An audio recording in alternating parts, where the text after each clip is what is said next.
Selamat sore semuanya. Sebuah sore yang sangat indah di kota wisata Batu setelah berjalan-jalan di perkampungan dan melihat pemandangan yang ciamik banget dengan pohon-pohon bonsai yang luar biasa menggugah selera. Ya, dan kali ini saya tidak sendiri, saya bersama Vio di samping saya. Vio, boleh dibuka maskernya karena sebelum take video ini kita sudah tes dulu, tes rapid dulu, jadi no problem for you to open the mask. Oke. Boleh saya hello dulu, disapa dulu teman-temannya, Vio? Selamat sore. Selamat sore.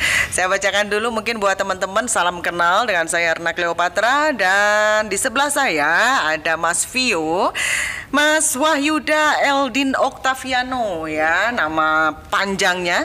Lahir di Kota Malang, tanggal 13 Oktober 13 Oktober tahun 98 ya, tahun 1998 ya, beda-beda dikit lah sama aku usianya ya. Iya, Vio biasa dipanggil Vio, anak tunggal dari Bapak Heri dan Ibu Ririn ya. Dan Vio ini lulusan dari SMP Negeri 4 Kota Batu ya. Dan yang luar biasa di sini teman-teman, saya akan memperkenalkan Anda semuanya dengan seorang pengusaha muda di Kota Wisata Batu. Seorang pengusaha bonsai yang sudah luar biasa pencapaiannya di bisnis bonsai ini dengan memasarkan bonsai di Indonesia maupun di luar negeri, khususnya di Eropa. Meski masih belum menjadi eksportir langsung, namun di sini Vio sudah mencapai capaian yang luar biasa. Per bulannya bisa omsetnya puluhan bahkan mungkin ratusan juta di luar pandemi COVID-19 ini. So kita langsung saja ngobrol-ngobrol sama Vio. Vio, saya manggilnya Vio apa Mas Vio nih? Sama aja ya. Oke, Vio gimana kabarnya, sehat? Sehat setelah melaksanakan kemarin udah vaksin tahap kedua ya, udah vaksin tahap kedua dan juga sudah melaksanakan rapid kita semua yang terlibat dalam perekaman video ini. So don't worry ya, nggak khawatir, kita harus buka masker biar teman-teman bisa mengenal Vio lebih dekat. Sobat muda, saat saya melihat sosok Vio, hati saya itu merasa terinspirasi dan termotivasi karena Vio ini seorang anak muda. Berarti kalau tahun 98 ini 23 tahun ya? Udah 23 tahun, sebuah usia yang relatif muda, tapi Vio ini sudah menjadi seorang pengusaha muda, pengusaha bonsai yang tentunya sudah mempunyai penghasilan sendiri, sudah omsetnya juga puluhan juta, ratusan juta gitu ya. Tentunya ini menginspirasi bagi kita semua.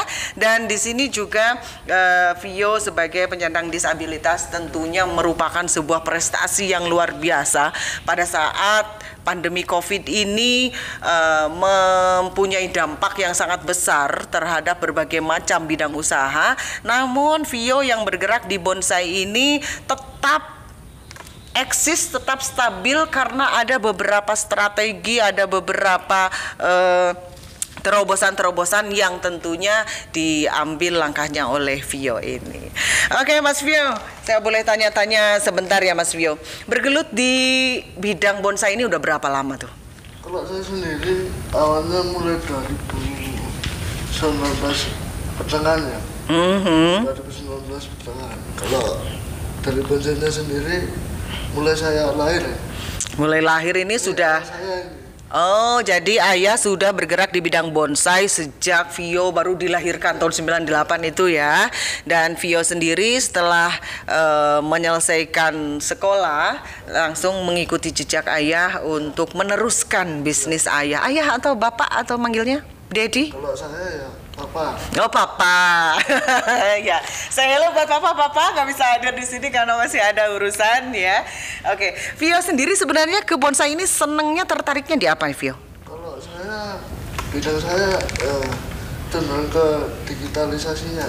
Oh, lebih memegang manajemennya mungkin ya, manajemen perusahaannya gitu. Tapi memang berniat untuk meneruskan bisnis dari orang tua gitu ya. Oke, sebenarnya begini, kalau dulu mungkin Papa menjalankan bisnis bonsai ini kan memang sudah dari tahun 98 saat Vio lahir. Tapi tentunya penanganannya ini berbeda ya zaman dulu dengan saat ditangani atau dipegang langsung oleh Vio. Terobosan-terobosan apa aja Vio yang Vio ambil? Kalau terobosan, kalau waktu awal saya masuk, itu saya membuatkan toko online ya. Toko online. Toko Oke. online. Bukalapak, Tokopedia, kemudian Shopee. Termasuk website sendiri ya. Ada website sendiri, bisa langsung transaksi di sana. Namanya adalah Arta Bonsai Vio. Arta Bonsai Vio. Ya. Oke, buat teman-teman kalau yang mau buka websitenya boleh dibuka di www.artabonsaivio www.artabonsaivio ya. Jadi itu bisa langsung transaksi di sana, bisa langsung beli di sana ya. Oke, jadi memang ya biasalah anak milenial ya. Jadi tentunya memberikan sentuhan-sentuhan digitalisasi ya. Sekarang udah lebih ke online shopping gitu ya, Vio. Selain itu apa lagi mungkin terobosan-terobosan atau ide-ide yang Vio ambil untuk kemajuan Arta Bonsai Vio ini? Untuk sekarang saya ini optimasi ya. Optimasi data, kemudian optimasi penjualan juga, optimasi media sosial juga ya. Media sosialnya juga. Jadi saat Mas Vio menghandle usaha ini, Vio berarti lebih kepada mengoptimalkan, memperbaiki manajemen perusahaan mungkin ya, kemudian SDM-nya dibetulin lagi, ditingkatkan, kemudian strategi-strategi dalam penjualan mungkin ya, marketingnya mungkin sudah beralih ke online karena sekarang zamannya sudah generasi Z. Ya. Oke, dan luar biasa. Nah, Mas Vio, sekarang ini kan kita sudah hampir 2 tahun ini mengalami pandemi COVID ya. Hampir semua bidang usaha mengalami dampaknya dan banyak sektor-sektor lain yang sampai sekarang loh belum berjalan. Ya. Ini sedikit curhat gitu ya untuk bidang usaha saya. Nah, kalau untuk Arta Bonsai Vio ini gimana? Kalau kita ya sekarang, kalau kondisinya sekarang ya kita hanya mengoptimalkan dari penjualan online aja ya. Online itu ya. Customer yang datang ke sini mungkin kita batasi. Oke. Kita Mengalihkan ya. online-nya. Dan tentunya mungkin langkah yang diambil Vio ini tepat banget ya. Sebelum pandemi COVID ini menyerang, Vio sudah mengalihkan sistem atau manajemen pemasaran ke online, sehingga pada saat terjadi pandemi COVID-19 ini tidak begitu terdampak besar ya. Online-nya masih jalan, pembelian bonsai ini masih tetap stabil loh informasinya ya. Dan ini tentunya akan menjadi inspirasi dan motivasi juga buat sobat-sobat Buddha lainnya, bahwa kita memang harus mempunyai strategi-strategi yang tepat dalam mengambil langkah-langkah di penanganan bisnis ya. Sekarang udah zamannya elektronik ya, Vio ya, segala sesuatu juga melalui media sosial. Nah, ngomong-ngomong soal media sosial, Vio, medsosnya Vio apa aja sih yang platformnya yang Vio gunakan? Kalau di kita ada IG namanya? sama Arta Bonsai Vio. Oh, Instagramnya @artabonsaivio. Ya. Oke. Kemudian selain IG, Facebook namanya sama juga. YouTube juga ada. Dan tentunya ini menjadi aktivitas sehari-hari Vio ya. Selain aktif di bisnis ya. Oke, dan sobat muda, bahwa kita tag ini berada di tempat kerjanya Vio nih ya, tempat adminnya di sini. Sedangkan untuk bonsainya sendiri terdapat di luar ruangan ini, dan tentunya juga di kebun lainnya juga terdapat ya Vio ya, yang tidak berada di lokasi yang sama. Wih, luar biasa banyak kebunnya. Ya, ada yang tua-tua ya kalah sama Vio ya. Oke. Vio, selain aktif menjalankan usaha ini, apa sih aktivitas Vio sehari-hari? Kalau selain di sini ya sepak bola ya. Sepak bola. Ini sepertinya kalau tak lihat dari Instagramnya Vio ini aktif dan tentunya akrab banget ya, insen sama Arema ya. Gimana bisa diceritakan tuh Vio? Jadi awalnya itu belum sekolah ya. 2004 kalau nggak salah. 2005, 2004. Saya ini penyembuhannya itu kan apa? Berenang ya. Di Sengkaleng waktu itu. Di situ itu ternyata saya ini berenang sama pemain Arema. Oh, kebetulan saat itu ya berarti ya?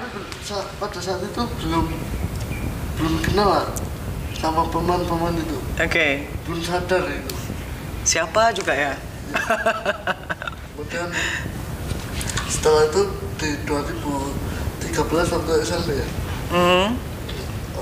Om saya, Pak D, itu kenal sama asisten pelatihnya Arema. Oke. Kemudian saya bilang, aku ketemu Arema. Oke. Udah, saya disuruh ke Agro datang. Waktu itu kebetulan ada TC. Di situ saya ketemu sama pelatihnya, sama teman asing gitu. Sehingga berlanjut sampai saya ini dapat oleh-oleh sepatu, kemudian tiket gratis, ada tanda tangannya. Bahkan pernah ada seremoni yang mengundang Vio hadir di sana sebagai tamu istimewa ya Vio ya kalau saya nggak salah. Sebelum COVID. Sebelum COVID ya. 2019 kalau nggak salah. Oke. Jadi waktu itu saya ini diberitahu sama manajemen untuk menerima tiket free pass. Oke. Saya ketika masuk di Kanjuruhan ini difasilitasi tanpa tiket. Tanpa tiket. Karena penyandang disabilitas ini kalau masuk stadion kan susah. Betul. Ya kan? Makanya dari itu manajemen bergerak untuk mempermudah akses. Ya. Nah, kebetulan kan di Kanjuruhan sendiri kan sudah ada, tapi penontonnya ini disabilitas cuma sedikit. Karena ya memang susah ya, apalagi saat itu kan sebelum pandemi. Jadi kita tahu lah kalau kita pengen nonton Arema itu berjubelnya seperti apa, dapat tiketnya juga susah ya, berdesak-desakan juga. Dan beruntung sekali Vio bisa langsung masuk ke sana dengan free pass, kemudian mendapatkan akses dipermudah, bahkan foto bareng dan ikut di seremonialnya ya kalau nggak salah ya. Ya memang disuruh sama Om CEO. Oh gitu ya. Oke, mau ngasih salam dulu mungkin boleh untuk teman-teman Arema? Halo, Arema FC, salam satu jiwa. Oh, salam satu jiwa. Oke, luar biasa. Vio, sampai sejauh ini nih ya, pengalaman yang paling menarik bagi Vio yang paling berkesan itu apa aja sih? Ya, kalau berkesan ya Arema itu tadi. Arema itu ya. Sampingan. Dimana di sana Vio merasa diterima dan diistimewakan ya. Oke. Vio, sekarang mungkin saya boleh tanya-tanya mungkin untuk kehidupan yang lebih pribadi gitu ya.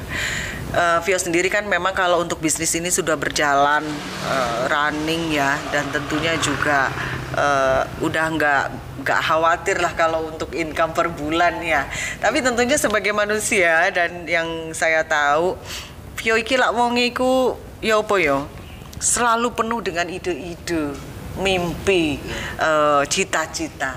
Sebenarnya yang Vio harapkan itu apa sih kalau untuk misalkan di bisnis ini? Kalau bisnis ya, kalau saya ya, kalau impian target ya. Target, boleh.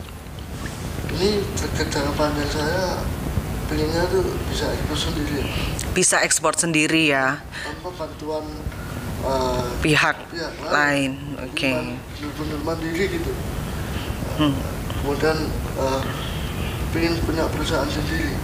Ya. Kan saya bilang gitu karena di bonsai ini pelaku bonsai ini belum ada yang bisa ekspor langsung gitu ya. Ekspor langsung, kemudian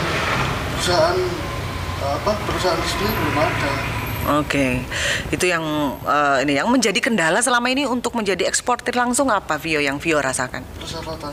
Persyaratannya agak susah gitu ya. Oke, ya sahabat muda, memang sebagaimana kita tahu dari penjelasan Vio tadi bahwa produknya Vio ini sudah kemana-mana loh, keluar negeri ya, terutama untuk pasar Eropa. Nah, tapi dalam hal ini memang Arta Bonsai Vio ini bukan sebagai eksportir langsung ya, ada pihak lain yang sebagai suppliernya. Tapi sayang sekali kalau misalkan memang Vio tidak bisa mengekspor langsung, atau mungkin beberapa petani bonsai lainnya juga ada yang merasakan seperti ini gitu ya. Jadi ini mungkin menjadi PR kita bersama, bagaimana kita melahirkan eksportir bonsai baru yang tentunya harapannya juga bisa meningkatkan kita bisa meningkatkan eksistensi, kemudian juga perekonomiannya dari petani-petani bonsai gitu ya, bisa lebih meningkat lagi, profitnya lebih tinggi kalau kita ekspor langsung tanpa melalui penyedia atau eksportir lain gitu ya. Tentunya ini menjadi PR buat kita. Mari kita bekerja sama bagi pihak-pihak terkait, dan tentunya juga ada pendampingan atau bantuan kepada para petani bonsai di sini, khususnya Arta Bonsai Vio ya, yang punya cita-cita besar nih ingin menjadi eksportir langsung, terkait dengan syarat-syaratnya yang agak susah ya.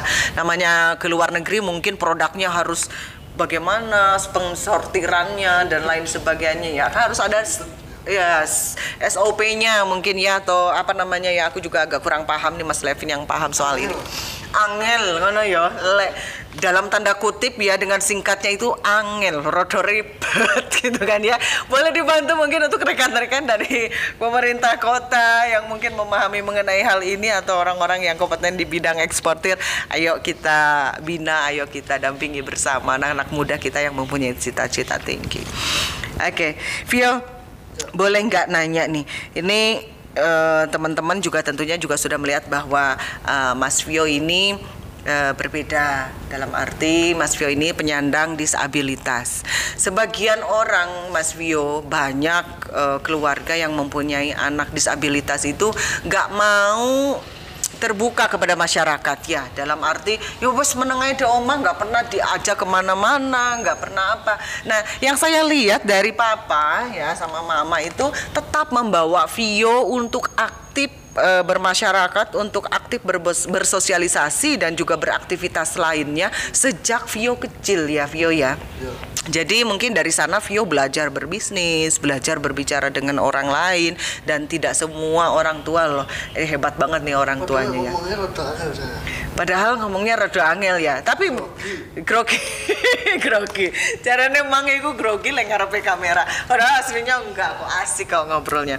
Vio, kalau boleh berbagi pengalaman nih Vio, apakah dulu Vio terlahir sudah dalam kondisi seperti ini atau bagaimana Vio? Sudah seperti ini. Dari kecil memang sudah seperti ini ya. Ya. Oke. Tapi pada saat sekolah dulu Vio mengemban menempuh pendidikan itu hanya sampai SMP ya, lulus SMP Negeri 4. Namun meskipun tidak di bangku sekolah, Vio tetap belajar dan tetap mencari ilmu sebanyak-banyaknya untuk memperluas wawasan Vio. Ya, bisa kita lihat kalau kita ngobrol sama Vio, anaknya pinter banget dan kreatif ya Vio ya. Bagaimana Vio pengalaman-pengalamannya selama ini? Kalau Vio kan beraktivitas biasa gitu ya. Ada nggak sih pengalaman-pengalaman saat Vio ngerasa, duh kok aku diperlakukan seperti ini, atau duh kok sih kok mana tahu ya, apa gimana cerita sama teman-teman? Seperti itu ada. Ada aja ya. Ada. Nah, ini saya mau pengen itu saya mewakili anak disabilitas lah, untuk paling tidak ini di kota Batu ini ramah disabilitas. Ramah disabilitas. Nah, ramah disabilitas itu bentuknya seperti apa sih Vio? Kalau ramah disabilitas itu ya pertama ya fasilitas. Fasilitas untuk disabilitas. Kemudian, ya. Pelayanan publik. Oke. Misalkan kalau pelayanan publik kan ada KTP, ada SIM. Kalau SIM memang kecil kemungkinannya ya. Kecil. Tapi kalau KTP kan memang dibutuhkan. Nah, jadi seperti itu, termasuk kesehatan. Kan nggak mungkin saya rumah sakit Dewi kan nggak mungkin. Betul. Ya. Otomatis paling tidak ada yang cepat dolar. Betul. Jadi memang ada sebuah treatment atau perlakuan khusus kepada penyandang disabilitas yang mana mereka juga mempunyai hak-hak yang sama sebagai mana yang lainnya selaku penduduk atau warga negara Indonesia yang tentunya juga mempunyai hak yang sama atas pelayanan publik dan juga fasilitas. Kenapa? Gak pernah nyoblos? Belum pernah. Padahal ini udah 23 ya. 23 harusnya udah berapa kali ya? Kemarin itu harusnya udah ikut nyoblos ya?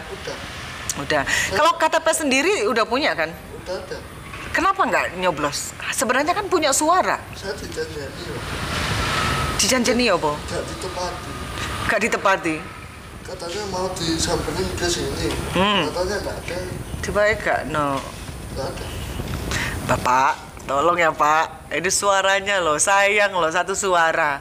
Ternyata nggak datang. Via nggak menanyakan mengenai hal tersebut kepada pihak terkait? Kalau menanyakan sudah ya, itu aku DKTP datang ke kantor, aksesnya susah. Naik turun. Betul. Nah, yang tentunya itu harus menjadi pemikiran ya bagi semua pihak bahwa setiap fasilitas yang ada yang namanya fasilitas umum seyogyanya disediakan fasilitas atau akses untuk para penyandang disabilitas ya. Kalau misalkan di hotel-hotel biasanya kalau untuk tapi masih ada rumahnya kalau saya lihat. Kalau di hotel gimana tuh? Kalau di lift.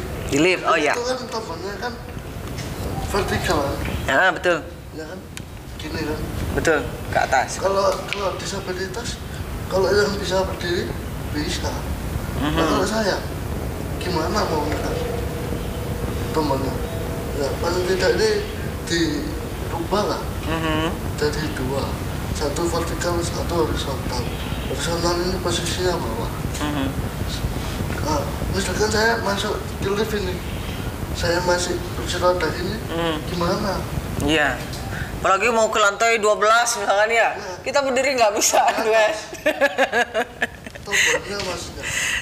Ya, tombolnya kan kita mau micik tombol 12 kan di atas banget tuh, kita kan nggak bisa untuk menjangkaunya. Dan tentunya ini menjadi sebuah PR besar ya bagi kita semua, tentunya juga dari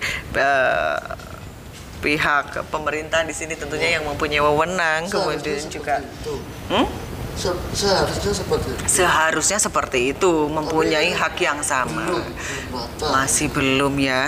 Karena justru itu adalah akan mendukung para penyandang disabilitas untuk hidup lebih mandiri. Ya. Jadi kadang-kala ada aja kan yang orang yang nyinyir ya Vio ya. Lah udah tahu disabilitas, kenapa nggak dikancani misalkan seperti itu. Tapi justru di luar negeri itu diadakannya atau disediakannya fasilitas-fasilitas untuk penyandang disabilitas itu harapannya adalah para penyandang disabilitas itu mendapatkan hak-haknya, mereka juga bisa menjalani hidupnya dengan lebih mandiri gitu ya. Kenapa? Kepengen luar negeri. Nanti kalau sudah pandemi menjadi seorang eksportir langsung. Mau lihat di sana itu seperti apa gitu. Ini semacam studi banding ya, terus nanti diterapkan di sini. Ya nanti jadi tim ahli di Kota Batu ya. Malu.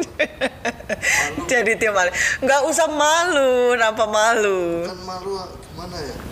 Saya ngomongnya ini kan susah. Jadi ketemu orang ini ngomongnya mungkin pertama kali saya diam aja. Tapi kalau udah 2 kali 3 kali ya nanti tahu sendiri. Ya, dulu kita ketemu lama ya, berapa tahun yang lalu. Pertama ketemu sama pertama ketemu sama kedua kali ketemu emang Vio diam aja gitu ya. Di sini awal ketemu ya di sini lah. Di sini berapa kali kita ketemu diem aja. Baru pertemuan ketiga berikutnya barulah. Ternyata memang kreatif banget orangnya, kritis banget orangnya ya. Dan sebenarnya nggak susah ngomong Vio itu. Ini banget kok. Penyesuaian ya. Saya rodo isin-isin ya. Bisa dikatakan lebih panjang lah. Kayak aku ngono loh. Ngisin-ngisini. Kaisinan. Saya ini gini ya, apakah disabilitas itu tidak boleh melakukan apa yang dia ingin? Misalkan nih, saya perokok apakah tidak boleh? Seharusnya kan boleh. Maksudnya disabilitas itu kan mempunyai hak yang sama dengan yang lainnya. Jangan lantas karena disabilitas kok merokok gitu. Nah, itu kan sebuah diskriminasi ya. Jadi diskriminasi. Lah wong liyane ngerokokan yo gak apa-apa lah terus aku disabilitas kok dipandangnya seje kan ngono ya. Saya kalau keluar kelihatan rokok. Jadi pusat perhatian. Saya peduli. Pegel ya, justru kalau diperhatikan, diliatin itu pegel. Kalau saya antum ya nggak bisa saya. Karena kita sendiri memang pengen diperlakukan, pengen sebagai sama dengan yang lainnya. Namun tetap juga kita juga harus difasilitasi itu ya, Vio ya. Nah, kita mau melakukan segala sesuatu sendiri sama dengan yang lain, tapi fasilitas yang nggak ada juga susah, ya kan?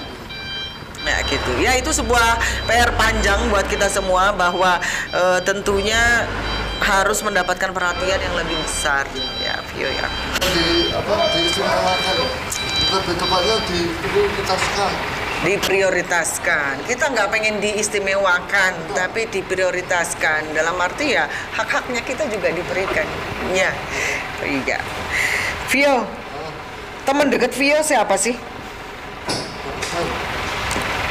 Nggak ada. Jadi hanya teman-teman di anak buah lah ya. Tapi kalau teman dekat Oh, kalau teman dekat cowok, ini patah hati teman-teman. Tolong ya, tolong, help. Oh, belum ada. Teman-teman ya, sobat-sobat muda, Vio masih belum ada teman dekat karena selama ini terlalu sibuk dengan urusan pekerjaan. Bisa dikatakan gitu ya. Vi, aktif di media sosial nggak? Jarang ya. Nah, kayaknya mungkin lebih diaktifkan lagi, pertemanannya lebih banyak juga. Dan kita bisa bergabung di berbagai macam komunitas dan organisasi ya, sebagai bentuk eksistensi kita, kreatif untuk menyalurkan kreativitas kita juga ya, ide-ide dan inspirasinya. Oke. Yuk, kalau misalkan dalam kehidupan sehari-hari apa sih hambatannya, Vio? Hambatan misalnya ya kalau beraktivitas ya. Sendiri. Ini nggak bisa. Jadi keluar sama teman cewek tadi. Nggak bisa. Iya, membutuhkan proses juga ya. Vio, menurut Vio orang tua Vio seperti apa? Kalau digambarkan tokoh mereka itu bagaimana? Ya luar biasa. Jadi saya yang dari rumah 4 bulan, kemudian diajarin bisnis, bantuin orang. Ini sebuah perubahan besar ya. Kalau menurut saya, tapi kan ya, namanya orang kan nilainya sendiri-sendiri. Betul. Tapi bagi Vio sendiri, mereka figur orang tua yang luar biasa. Luar biasa. Vio sayang ke papa mama. Itu nggak bisa nggak wani minta tolong. Kenapa nggak berani? Dari dulu saya nggak berani. Kalau dijalan gitu saya diem aja, nggak pernah jawab. Nggak pernah saya jawab. Saya ditanya gitu, pindah saya. Risih gitu mungkin ya. Ada rasa apa ya, keri-keri opo ngono ya. Mungkin kesempatan ini bisa buat Vio mengungkapkan, ngomongnya ke kamera kan nggak langsung, tapi mungkin bisa bilang Pak, Ma. Kenapa Pak ya? Halo, ayah saya, Mama.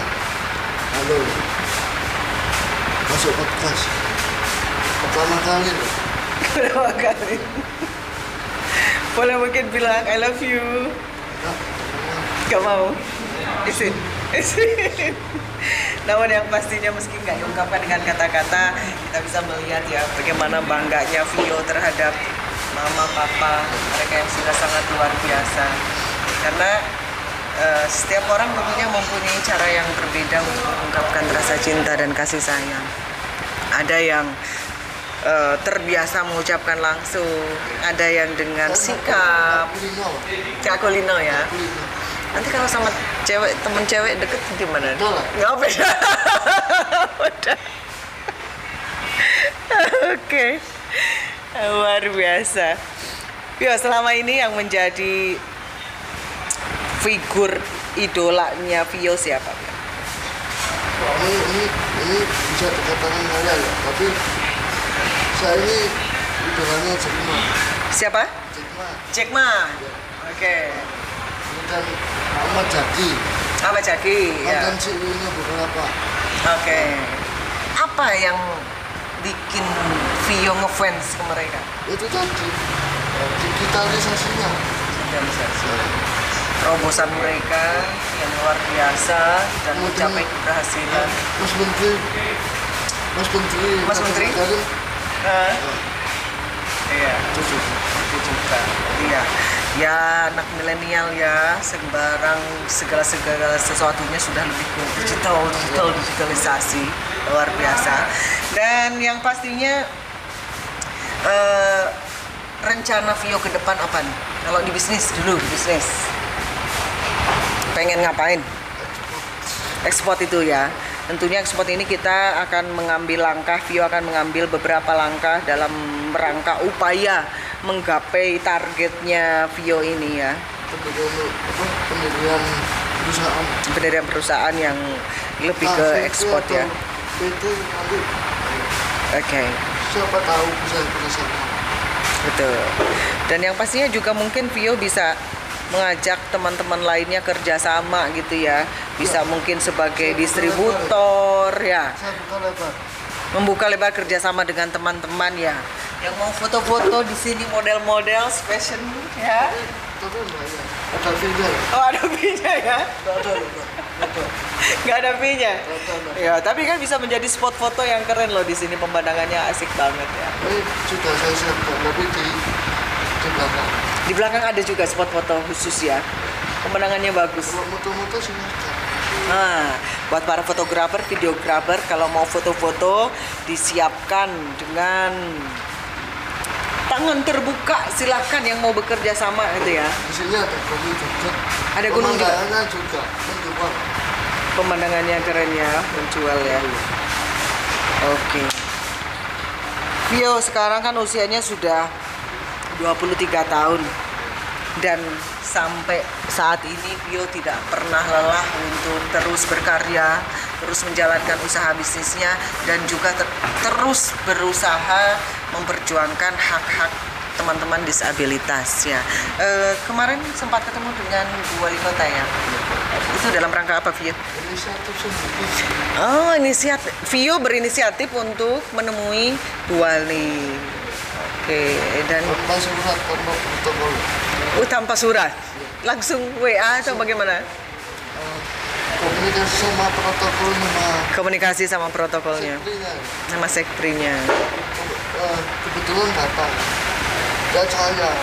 Oke. Jadi mau ngomong apa sih ke Wali Kota? Di sidang. Itulah baca ini. Di sidang. Terus? Kemudian di jangka beberapa hari saya dapat telepon dari protokol. Besok paginya saya suruh menghadap jam 9 pagi. Besok pagi menghadap jam 9 ke rumah dinas. Ke rumah dinas. Oke. Terus? Saya ini langsung ditawari. Kamu ini kalau di rumah ngapain? Ngapain? Saya nggak bisa ngomong tuh. Saya jualan gitu aja. Kemudian apa yang dalam online gitu. Terus ditawarin saya. Nah, penawaran sekaligus. Satu masuk di craft, kemudian satunya lagi di spot, bidang spot. Sepak bola. Sepak bola. Ya. Langsung mandat jadi pengurus, kan susah. Otomatis kan tinggal ini saya. Jadi pemikiran saya terpecah. Yang satu pikir ini, aman. Oke. Tapi sudah saya siapkan. Ada tim saya. Oke. Jadi diatur ya. Ditoto sing iki mlaku, sing iki yo mlaku. Yang pastinya kita beraktivitas dengan mengambil manfaat untuk kita sebanyak-banyaknya dan tentunya juga berusaha untuk memberikan kebermanfaatan bagi yang lain. Vio, untuk pegawainya timnya udah berapa banyak untuk saat ini? Kalau sekarang yang standby anak 3. Yang standby 3 orang. Itu digitalisasinya ada 3 orang. Satu admin. Kemudian aku belajarnya. Kenapa? Sendawa. Oh, nggak apa-apa, bebas kok. Kok untuk bisa? Ya nggak apa-apa, misalnya nggak apa-apa, bebas pokoknya. Jadi yang satu admin, yang dua. Yang satunya lagi apa ya? Tim sembarang kali Res ya. Admin sama fotografer. Oh, ada fotografer. Wih, luar biasa ya. Punya admin, punya fotografer, punya tim sendiri ya. Tapi anak SMK. Enggak masalah. Tapi anak SMK. Mereka juga potensial. Profesional ya. Kenapa? Semi pro. Nah, justru di sini Vio memberikan kebermanfaatan bagi yang lain, memberikan kesempatan dan peluang kepada mereka untuk berkembang. Gitu. Kenapa tidak diaktifkan media sosialnya? Sebenarnya kan sudah, cuma butuh optimasi. Ya, lebih dioptimalkan, lebih eksis tuh tiap hari kita take video, setiap hari kita sharing apa yang bermanfaat buat orang. Ya. Main TikTok nggak? Main, tapi buat bisnis. Oh, segmentasinya di bisnis. Wih, luar biasa. Aku ini selama ngobrol sama Vio aja banyak insight yang didapat, banyak inspirasi. Aduh, Vio aja gini. Nah, tentunya untuk sobat-sobat muda, harapannya ini bisa termotivasi juga loh, lihat kayak gini ya Vio ya. Iya. Luar biasa. Ya mudah-mudahan. Mudah-mudahan ya. Vio, tadi cita-cita udah, ya aktivitasnya udah. Nah, kalau misalkan untuk teman-teman disabilitas yang haknya Vio perjuangkan nih, itu punya komunitas nggak atau asosiasi mungkin? Saya ini gak tergabung di komunitas manapun, mandiri. Tapi ada nggak sih komunitasnya kalau untuk disabilitas yang? Kalau disabilitas, ini sisi laporan apa yang dikatakan Bu Wali katanya. Kalau yang kayak saya ini nggak ada, belum. Di Batu ini ya. Tapi kalau tunarungu sama tunawicara ada. Tunarungu sama tunawicara ada, cuma kalau untuk yang kayak Vio ini masih belum ada. Ya mungkin Vio bisa menjadi inisiator mungkin. Kok terlalu berat ya? Gak apa-apa lah, ngajak teman-temannya bergabung terus kita meningkatkan potensi. Ya, tidak menutup kemungkinan kan ya? Kalau inisiator ya bisa dikatakan begitu, tapi kan kalau inisiator ini kan tugasnya berat. Tapi cenderung ke mewakili anak-anak. Mewakili anak-anak. Yang berangkat saya, tapi yang menikmati itu semua. Adik-adik yang di bawah kita ya. Emang masih anak-anak? Saya? Iya, bisa dikatakan gitu. Saya kan kecil. Masih kecil. 23 tahun, udah gede, udah bukan anak-anak. Remaja, ya. Maksud sih? Remaja lah 23 tahun ya. Udah punya pacar nih ya, udah deket sama teman cewek. Bukan pacar. Oh, bukan pacar. Teman, ya. Kita berteman sama siapapun kan ya. Cewek cowok juga teman. Saya kalau sama cewek yang takut sebenarnya. Takut? Takut. Kenapa takut? Isin. Malu. Biasanya Vio itu kan izin itu kalau kesempatan pertama sama kesempatan kedua. Kesananya kan udah biasa. Jadi rasa izin, malu kayak gitu itu memang harus dilepaskan. Yang penting harus percaya diri aja Vio. Percaya diri. Karena mungkin kita tidak bisa melihat diri kita sendiri. Kadangkala kita merasa bahwa kita aku gini. Tapi sebenarnya orang lain bisa melihat. Jangan jauh-jauh kayak aku aja ya. Kalau lihat Vio ini itu seorang sosok yang luar biasa Vio. Kan beda, udah lama. Kenalnya udah lama, iya. Ya makanya itu jangan izin ya. Jangan malu untuk memulai sebuah perkenalan. Ya. Karena kita memberikan kesempatan orang lain untuk mengenal kita lebih dekat. Ya mungkin kalau saya ini kenal orang baru ini mungkin bisa dikatakan kalau bahasa Jawa ini keren.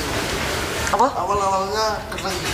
Kereng, kayak sing kereng ngono ah. Wong keren itu artinya gini loh. Sebagai tamu. Supaya pas kenal saya ini gak langsung ketemu awal langsung kata-katain. Iya, sebagai apa ya? Defensif. Iya. Apa? Pertahanan diri, mageri dhewe ngono ya. Tapi kalau sudah kenal lama ya saya ini sebenarnya asik, isi going kok. Ya. Asik. Ngobrol aja asik. Aku aja sebenarnya rentang usia sama Vio jauh banget sebenarnya ya. Cuma aku bisa nyambung sama Vio itu so ngobrol ya biasa kayak sepantaran. Itu artinya kan Vio juga bisa menyesuaikan, bisa ngobrol sesuai dengan obrolanku apa dia nyambung gitu ya. Kita bicara bisnis pemikiran, kemudian juga strategi itu nyambung banget gitu, bisa mengimbangi dan aku malah banyak mendapatkan ide-ide dan kreativitas lo ngobrol sama Vio. Siapa tahu kita bisa kerjasama nanti. Kerjasama apa itu? Seneng banget. Bisnis ya? Oh, bisnis dong harus. Saya ini butuh tim. Butuh tim?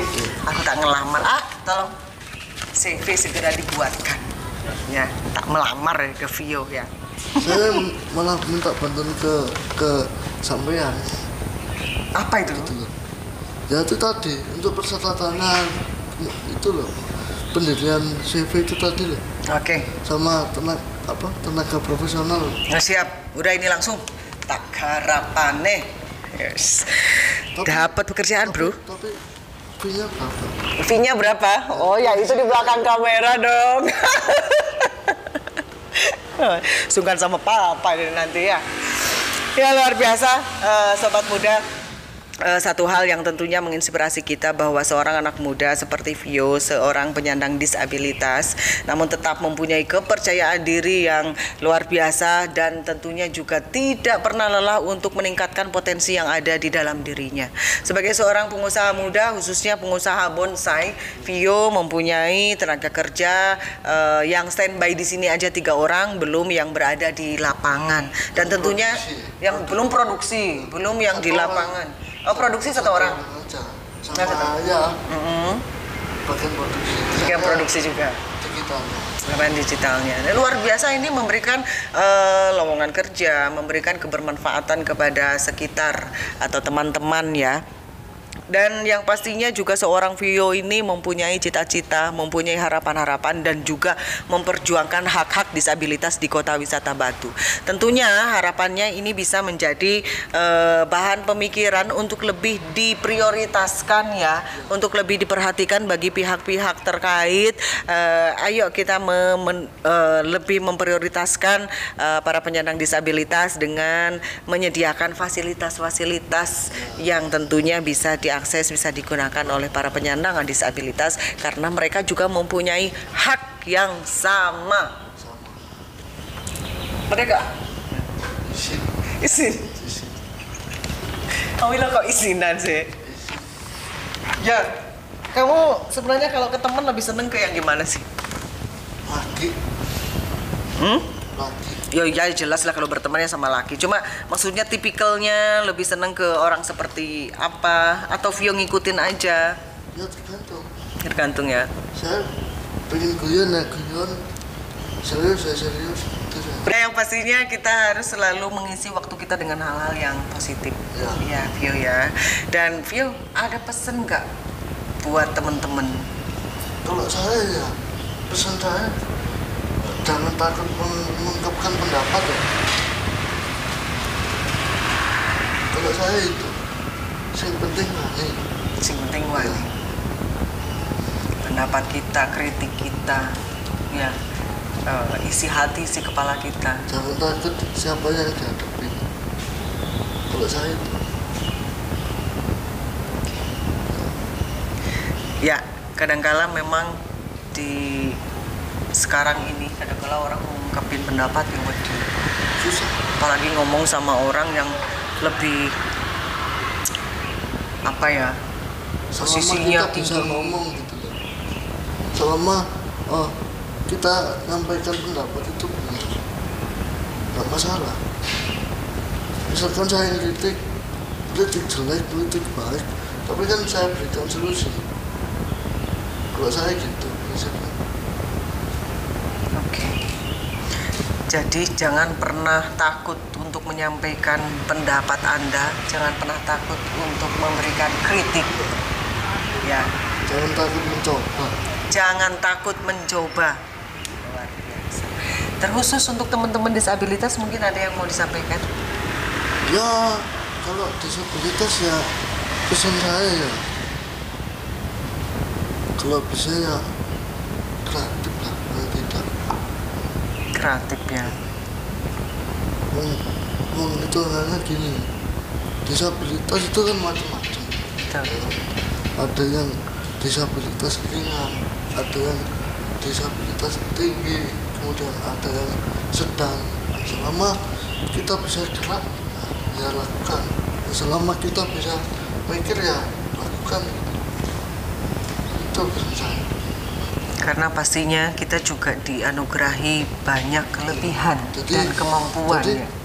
Kalau bisa meskipun ada anak disabilitas itu kan ada kelemahan. Ada keterbatasan ya. Ada keterbatasan. Kalau bisa jangan dijadikan bahan untuk mencari uang. Okay. Jangan maksudnya gini loh. Jangan minta dikasihani. Oke, paham. Cuma malah dimanfaatno, ben wong sakno ngono ya. Jangan diperjualbelikan. Dan yang pastinya memang membutuhkan kerjasama dari banyak pihak ya. Dalam arti jika Anda memang masih mentok, bingung kate lapo, tentunya dengan banyak mencari informasi, menambah wawasan, what we can do, ya apa yang bisa kita kerjakan sesuai dengan kemampuan kita. Jangan pernah bosan, jangan pernah lelah untuk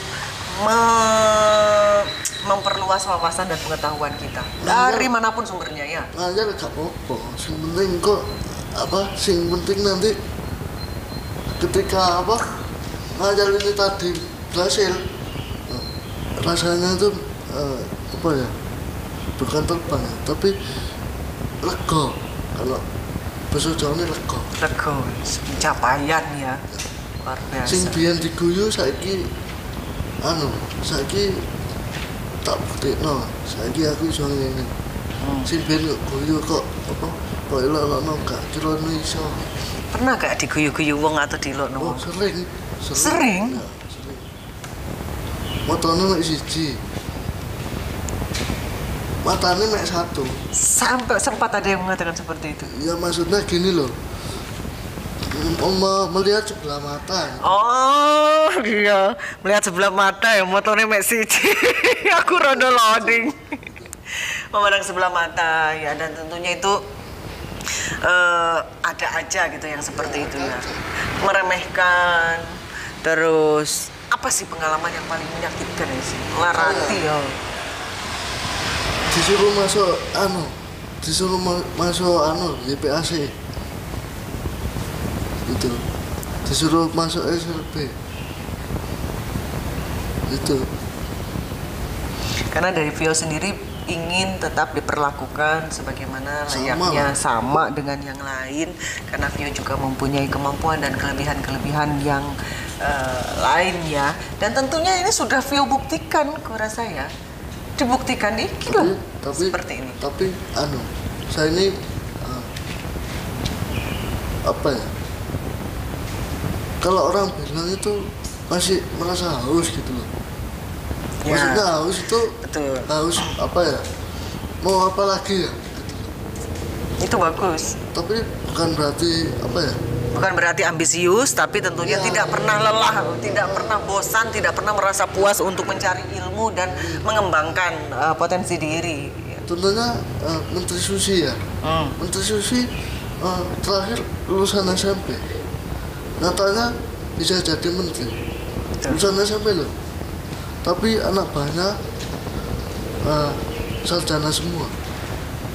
Itu contohnya. Karena memang ilmu itu tidak hanya didapat di bangku sekolah. Kalau sekolah itu bisa dikatakan penting, nggak penting. Gimana tuh pendapat Vio? Kalau saya gini, sekolah itu ya penting, tapi ketika kita lolos, saya tanya sekarang, di SMP ada manajemen keuangan, ada manajemen bisnis. SMP nggak ada. Nggak ada. SMA ada. Nggak ada.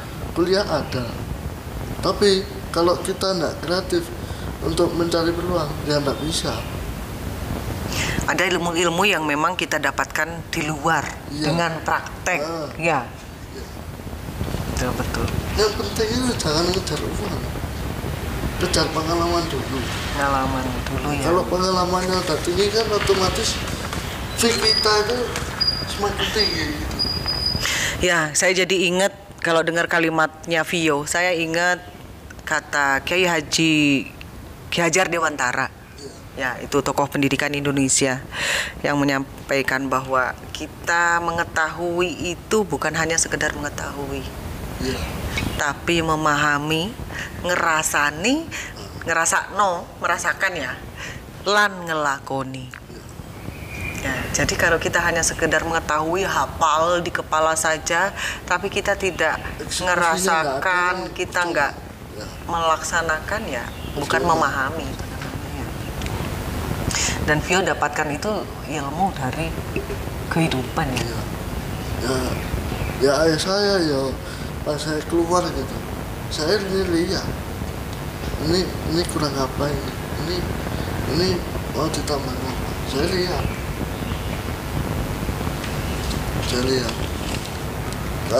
dengan penglihatan saya sendiri ya.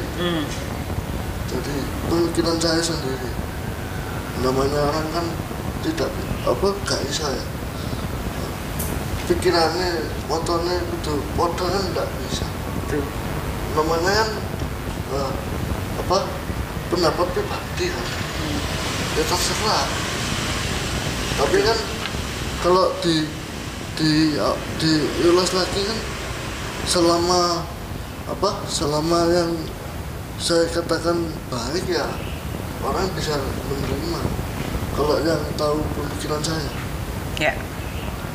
Gitu. Oke. Dan yang pastinya Vio, mungkin kita akan sering-sering kayak gini ya. Kita mungkin bisa bicarakan tema lain. Kita mungkin bisa bicarakan topik lain, atau misalkan ada hal-hal baru yang mau di-share ke teman-teman. Tentunya ini bisa menjadi media yang mengasihkan buat kita. Harapannya juga bisa bermanfaat untuk orang lain. Vio, sampai di detik ini nih, kalau ada orang yang mau Vio ucapkan terima kasih buat siapa? Ya terima kasih ya. Sejaman itu wong biyen itu bapak karo mak. Bapak karo mak. Terima kasih Bapak Mama. Ya. Selain Bapak Mama, ada siapa lagi? Ya. Satu figur yang berjasa dalam hidup Vio selain orang tua.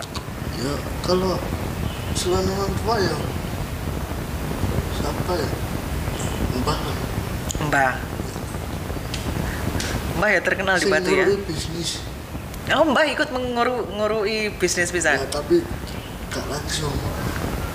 Maksudnya Mbah dua mas saya yang dari papa sama mama ini ngajarin lah. Tapi paling dekat ini saya sama Mbah dari mama. Kalau Mbah yang dari papa ini dekat dalam urusan bisnis. Oke. Luar biasa. Oke, Mama Papa terima kasih, kemudian juga buat Mbah terima kasih ya. Oke, Vio, mungkin sebagai penutup untuk kesempatan kali ini, lo ya, nanti kita akan podcast lagi, kita akan ngobrol-ngobrol lagi, mungkin bahas yang lainnya ya. Apa sih yang mau disampaikan buat sobat-sobat muda, buat temen-temen, pesennya apa? Atau barangkali ada masukan buat siapa, silahkan. Apa ya? Bingung. Dalam hidup kita harus bagaimana mungkin? Bingung? Iya. Ya coba bingung dah. Saya wakili nggak apa-apa. Diwakili? Iya, nggak apa-apa. Saya bukan orang yang puitis. Puitis? Nggak bisa saya. Oh nggak bisa? Merangkai kalimatnya susah.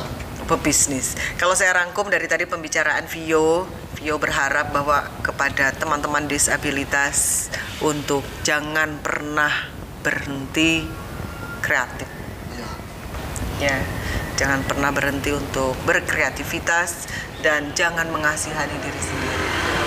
Tetap maju, tetap semangat, gitu ya. Dan tentunya juga harapannya untuk semua pihak untuk lebih memprioritaskan hak-hak disabilitas karena di sini Vio akan selalu berjuang untuk memperjuangkan hak-hak disabilitas anak-anak terutama di Kota Wisata Batu.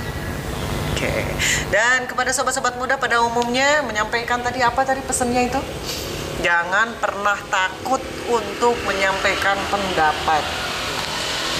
Berani aja. Ya, sejauh kita mempunyai pemikiran yang positif. Selama kita positif. Oke, ya sampai sini dulu sobat muda semuanya, kita akan bertemu pada kesempatan lain. Vio terima kasih atas waktunya sudah bergabung di sini. Jangan bosan, nanti kapan-kapan kita podcast lagi. Oke, salam sehat buat semuanya. Selamat sore. Assalamualaikum warahmatullahi wabarakatuh.